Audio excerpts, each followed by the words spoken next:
Hoje aqui no programa nós vamos conversar sobre as famosas canetas emagrecedoras e a doutora Ana Luísa Vilela é a nossa convidada, ela que é nutróloga e vai responder as nossas dúvidas. Seja muito bem-vinda, é um prazer recebê-la. O prazer é todo meu. Doutora, vamos conversar sobre um assunto que todo mundo quer saber, as canetas emagrecedoras. É uma evolução, começou lá atrás e hoje nós temos medicamentos eficientes que promovem a perda de peso com rapidez, com segurança e principalmente sem tanto sofrimento. Então, vamos explicar um pouquinho o que é, por que elas foram feitas, na verdade, aonde a gente procura tratar o paciente. Essas canetas elas foram desenvolvidas porque elas simulam a ação de um hormônio intestinal. Tá? Então a gente tem esse hormônio, a gente sempre conheceu esse hormônio, mas a gente não tinha acesso a medicamentos similares a esse hormônio. Então lá atrás, quando a gente pensa no Victoza, foi a primeira vez que pegaram e simularam o efeito desse hormônio junto a um medicamento. E qual que é a proposta disso? Tá? Trazer saciedade, diminuir gordura, melhorar o controle da insulina, porque na verdade são medicamentos que vieram primeiro para tratar diabetes e essa síndrome metabólica. Agora está tendo uma evolução desse medicamento.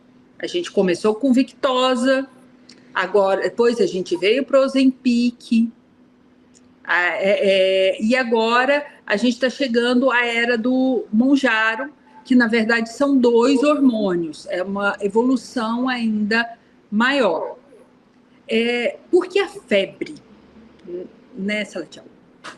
Por que as pessoas querem tanto? Porque a obesidade é uma doença crônica, de difícil tratamento, e que a gente navegou aí anos sem medicamentos efetivos e com muito medo das medicações. Porque pessoas como a gente, mais velhos, a gente viveu a época das anfetaminas dos anos 80, que viciavam muito e que deixavam as pessoas dependentes e tinham vários efeitos colaterais. Então, esses medicamentos agora, que apesar dos efeitos colaterais que ainda tem, porque a diferença, eu brinco que a diferença entre medicamento e veneno é a dose. Tá. Então, apesar disso, é uma nova esperança para o tratamento da obesidade. E é uma esperança muito factível, assim, que é possível tratar apesar do preço da medicação e as pessoas veem resultados. Apesar de eu ter uma opinião meio contraditória disso, que eu acho que não é só o medicamento, é mudança de hábito de vida, é um medicamento que é feito para tomar para o resto da vida, não é um remédio que é para tomar esporádico, é um remédio que precisa de um controle muito grande da massa magra. Isso é um ponto importante, porque as pessoas pensam que é só tomar uma medicação, vai resolver o problema, tem que mudar primeiro a mentalidade, a medicação vai ajudar a pessoa na adesão da dieta, mudança do estilo de vida, vai emagrecer realmente, mas, infelizmente, se a pessoa parar o tratamento, ela vai ter um reganho de peso e quando esse paciente fica emagrecendo, engordando, isso pode trazer outras consequências, né? Tão complicadas, complicações tão sérias quanto a própria obesidade. Porque quando nós falamos de obesidade, nós estamos falando de doença, não estamos falando apenas de estética, certo? Não, então, até o mês passado, a gente mudou muito, assim, teve uma nova orientação de mudança do conceito de obesidade.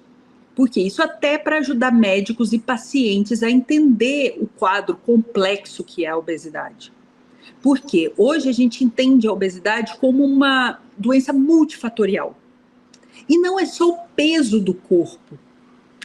O entendimento hoje de obesidade é o excesso de gordura corporal e nem tanto peso na balança. Porque você pode ter um peso aceitável para sua altura, mas, porém, ter uma constituição corporal muito ruim, que te deixa doente também. E você pode ter um peso elevado na balança mas ter uma constituição corporal muito rica em músculo. Isso não te faz um obeso, te protege da obesidade. Tá? Então, quando a gente entende isso, a gente muda totalmente o nosso conceito de emagrecimento. Emagrecer é ganhar músculo. Doutora, então aquele conceito do IMC não existe mais. A balança não é o único parâmetro.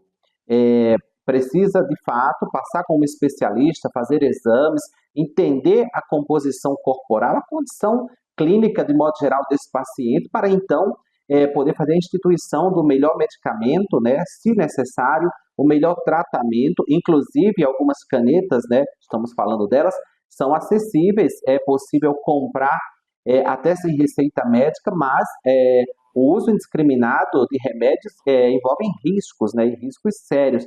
Então, a dosagem inicial, a manutenção, tudo isso somente com prescrição médica.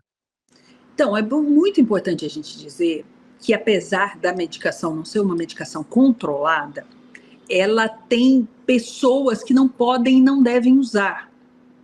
Por exemplo, se você está tentando engravidar, é uma medicação que ela não foi estudada em gestantes. Tá? É uma medicação que ela diminui muito o trânsito gastrointestinal. Então, se você tem uma doença inflamatória intestinal, se você tem refluxo, hérnia de hiato, não é a melhor conduta para você. Tá? Porém, se você é diabético ou pré-diabético, tem uma alteração grande de insulina, resistência insulínica, gordura no fígado, ela pode sim ser um medicamento meio pluriuso, ou seja, a gente pode usar para várias coisas. Mas a dose também é muito personalizada. É difícil a gente ficar falando assim na TV, porque tem pessoas totalmente diferentes assistindo e falam assim, não, eu preciso usar, eu posso usar. Mas eu conheço vários pacientes que não suportaram a medicação e vários pacientes que deram muito certo com ela. Mas uma coisa que serve para todos, quando a gente começa um tratamento desse, a gente tem que pensar num tratamento a longo prazo. Tá? É um tratamento de doença, não é um tratamento estético. Tá? Quando a gente começa um tratamento para doença, a gente tem que entender que esse tratamento também tem que culminar com mudança de hábito de vida, porque são tratamentos longos. E a tendência de qualquer medicação é a gente se acostumar com ela e precisando de doses maiores. Até o dia que essa medicação já não é mais eficiente. Então, quanto mais a gente conseguir associar uma boa dieta, um bom hábito de vida, exercício físico, a gente vai garantir que esse remédio, que é um remédio bom, permaneça com a gente por muito tempo. Dentro do tratamento, sem precisar mudar, sem precisar associar outra medicação. Tá? Quando a gente pensa também em um tratamento a longo prazo, a gente pensa na manutenção da massa magra, porque aí a gente vai pensar já num adulto maduro ou numa mulher que está entrando na menopausa, que já tem uma perda muscular importante. Você imagina essa mulher emagrecendo muito e muito rápido. O que vai acontecer? Ela vai perder mais músculo ainda. A gente já tem pesquisas que mostram que essas medicações chegam a perder 40% da massa perdida em músculo. Isso é muito ruim para o envelhecimento. Apesar dos benefícios da perda da gordura, é muito ruim que a gente perca essa musculatura. Então, é muito importante que a gente trate junto. Não só fazendo, mas eu estou fazendo exercício, estou indo para academia, estou fazendo ginástica. Não, você tem que observar e acompanhar com exames essa massa magra. Para quê? Para que você não perca ela no decorrer do tempo e depois, se um dia você precisar parar a medicação, se você precisar suspender, você não tem o reganho de peso, porque o reganho não vem porque a gente parou o remédio. Ele vem porque a gente perdeu o músculo, diminuiu o metabolismo, a gente volta a comer, não tem aquele músculo que gasta energia e a gente volta a acumular peso em forma de gordura. Gordura, ela não é pesada, mas ela é volumosa.